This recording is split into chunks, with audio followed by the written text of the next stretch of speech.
दिनै बङाइगाव आसाम सोरखारनि केबिनेट जथुमनायनि सिगां गोहोगोरा मन्त्रि पीयूष हाजरिकाया खौरां बिजोंनि गेजेरजों ओरैबादि बुङो।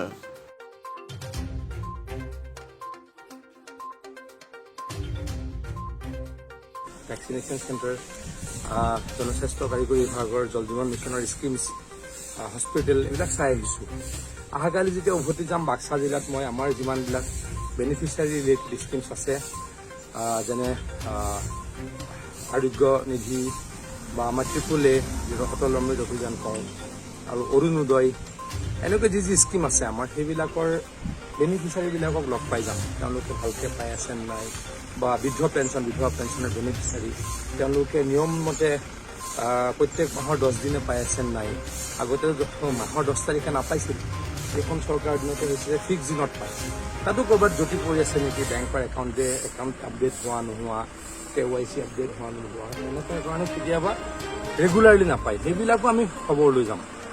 সেইটো মোৰ কাৰণে এটা নিউ এক্সপিৰিয়েঞ্চ, আৰু ৰাইজেও ভাল পাইছে। মইতো ভাবোঁ বঙাইগাঁৱৰ কোনো মানুহে বেয়া পোৱা নাই। আপোনালোকতো বঙাইগাঁৱৰ মানুহ, সেইটো বেয়া পাইছে নেকি কোনোবাই বঙাইগাঁৱৰ মানুহ? এনেই সুধিব খুজিছোঁ, কোনোবা মানুহে বেয়া পাইছে নেকি? ফ্ৰেংকলি কওকচোন, কিবা সমালোচনা কৰিবলগীয়া কিবা আছে নেকি? মই ক'ৰবাত টিভিত দেখিলে, পেপাৰত দেখিলে মোৰ বেয়া লাগে যে এইটো মানে অত্যন্ত আড়ম্বৰপূৰ্ণ। আকৌ লাইট কেইটামান জ্বলাই দিয়ে বাহিৰতো। মই চাৰ্কিট হাউচৰ ৰুমটোতে আছোঁ, মাছ মাংস নৰ্মেল খানাটো মই ঘৰতো খাওঁ। ইয়াতো এক্সট্ৰা একো নাই, এক্সট্ৰা কিবা আছে নেকি? কিন্তু উল্টাই কি হৈছে, টাউনখন চাফা হৈছে যদি, বা যদি ৰাস্তা পথ এখন ক'ৰবাত ভাল হৈছে, লোকেল মানুহে বেনিফিটেড হ'ব। এই জেগাখিনি ইমান বঢ়িয়াকৈ ৰাস্তাখিনি ভাল হৈ গ'ল, এইটো মই নাভাবোঁ। আমিতো গুচি যাম, ইয়াৰ মানুহখিনি বেনিফিটেড হ'ব নহ'ব। গতিকে যদি এনেকুৱা কেবিনেট এখনৰ কাৰণে ৰাস্তা পথ ক'ৰবাত ভাল হয়, তেতিয়া নিশ্চয়কৈ এইটো আদৰণীয়। আৰু মই যিমান দেখিছোঁ, মই ধেমাজিতো দেখিছোঁ, ইয়াতো দেখিছোঁ, লোকেল মানুহে কিন্তু ভাল পায়, লোকেল মানুহে কিন্তু আদৰণি জনাই আছে।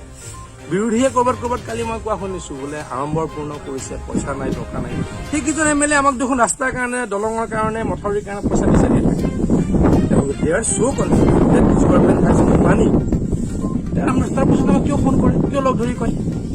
তেওঁলোকে ক'ব লাগে টকা নাই, আমাক ৰাস্তা নালাগে, আমি আন্দোলনতে কৰিম। একেকেইজন বিৰোধীৰ বিধায়কে মোক আহি বা আমাক আহি মথাউৰি লাগে কাৰণে দাবী কৰে, ৰাস্তাৰ কাৰণে দাবী কৰে, হস্পিটেলৰ কাৰণে দাবী কৰে, বা অন্যান্য স্কিমৰ কাৰণে দাবী কৰে, আৰু টিভিৰ আগত কৈ দিয়ে চৰকাৰৰ টকাই নাই। টকা আছে নাই? আমি যেন ডেভেলপমেণ্ট অলৰেডি ষ্টাৰ্ট কৰিছোঁ নে আমি জানো? অলৰেডি ডেভেলপমেণ্টৰ কাম কিমান আৰম্ভ হৈছে, আৰু নিশ্চয়কৈ হ'ব।